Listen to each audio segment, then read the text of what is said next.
So, which plant is known as terror of Bengal? We all know this term. Terror of Bengal is the name given for which plant? That is Eichhornia. Common name is water hyacinth. Now, if you ask the question, why is this water hyacinth, which is an aquatic plant, why is this aquatic plant called as terror of Bengal? Let us get into the story. So, this water plant was introduced to India. Know that it is not a native plant of India, it was introduced from somewhere to India in order to for its beautiful flowers and shape of the leaves. So, if you can look into this image, isn't it not beautiful? Yes, it is. It has beautiful flowers and the shape of the leaves are also quite beautiful.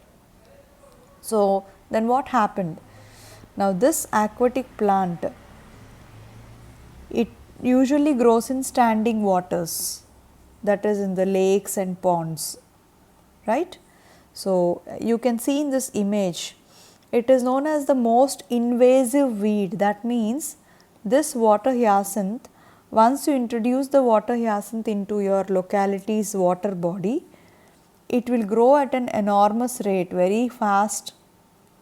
It does not allow the growth of any other plant. It is the most invasive weed, means you can see here in this image, the whole water body is covered with the growth, healthy growth of this water hyacinth.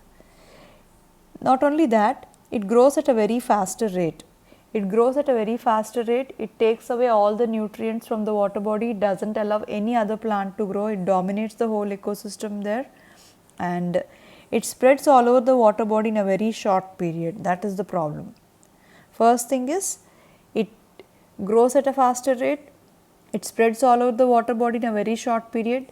By the time you remove it from one end, from the other end, again another new set of plants will arise. And because of this, what happens if it grows on a water body like that? The consequence is that it drains the oxygen from water. So, you can see here in the image very clearly, it has occupied the whole water body, and as a result of its extensive growth, all the dissolved oxygen in water is completely lost, and there is no scope for the atmospheric oxygen to get dissolved again in the water. So, because of this, the oxygen levels of the water body in which this plant is growing will dip, and when there is no oxygen, what will happen to the aquatic animals? It leads to large numbers of fish kill. This is the basic problem. And now you understood why the water hyacinth or Eichhornia is otherwise called as a terror of Bengal or the most invasive weed till date. Now, let us solve a question related to this. Which of the following aquatic weed known as terror of Bengal? Yes, it is Eichhornia.